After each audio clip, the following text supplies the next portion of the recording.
Part మనకి negotiable ఉంటుంది madam. ఆ. రేట్ పార్ట్ నెగోషియబుల్ ఉంటుంది. Okay. వాళ్ళ బడ్జెట్ బట్టి ఉమ్, మనకి ఏంటంటే ఎఫర్ట్ చేయలేని వాళ్ళు బ్యాంక్ లోన్స్ అంతా కూడా ఉన్నాయి. ఉమ్, నియర్లీ 70-75% బ్యాంక్ లోన్స్ కూడా వాళ్ళకి మనం ప్రొవైడ్ చేస్తున్నాం. ఉమ్, ఒక 2-3 బ్యాంక్స్ నుంచి లోన్స్ కూడా మనం ఫండింగ్ చేస్తా ఉన్నాం. ఉమ్, వాళ్ళ మనకి బడ్జెట్ ని బట్టేసి అవుట్ రేట్ అయినా వెళ్ళొచ్చు, లేదు విత్ లోన్ కూడా వెళ్ళాలంటే వాళ్ళు ప్లాన్ చేసుకోవచ్చు మేడం. అవునండి. మనకి 30 to 45 days లో మనకి వాళ్ళకి అనేది మనకి విత్ బ్యాంక్ లోన్ తో పాటు మనకి రిజిస్ట్రేషన్ కూడా మనం చేసి ఇవ్వడం జరుగుతుంది.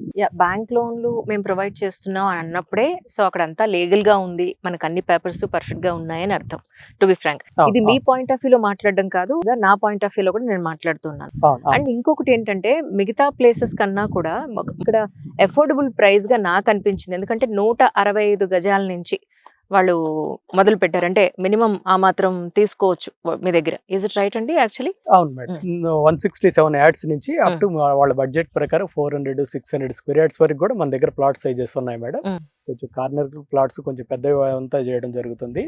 మనకి ల్యాండ్ అక్విజిషన్ వాళ్ళు ఏంటంటే హార్డ్ అండ్ అమౌంట్ మన దగ్గర తీసుకొచ్చి ఇన్వెస్ట్ చేసుకునేటప్పుడు వాళ్ళు ఒక ప్లాట్ పైన ఇన్వెస్ట్ చేయడానికి ఏ విధంగా చూస్తారో, మనం ఇంత ల్యాండ్ తీసుకునేటప్పుడు మనం టైటిల్ అంతా లీగల్ గా మనకు వేరు సెక్టర్లో అంతా మనం ఇన్వెస్ట్ ఎంత చూసి లీగల్ అంతా క్లియర్ అయిన తర్వాతే మనం ల్యాండ్ ఇన్వెస్ట్ చేయడం జరుగుతుందండి. క్లియర్ గా 1% కూడా ఎక్కడ టైటిల్ డివియేషన్ లేకుండా మనం ల్యాండ్ పర్చేజ్ చేసేసి కన్సల్ట్ అథారిటీస్ నుంచి అప్రూవల్స్ అంతా తీసుకొని వాళ్ళు ఫైనల్ గా విత్ లోన్స్ తో పాటు మనకు వాళ్ళకి ఇవ్వడం జరుగుతుంది మేడం. అద్భుతం అండి. కానీ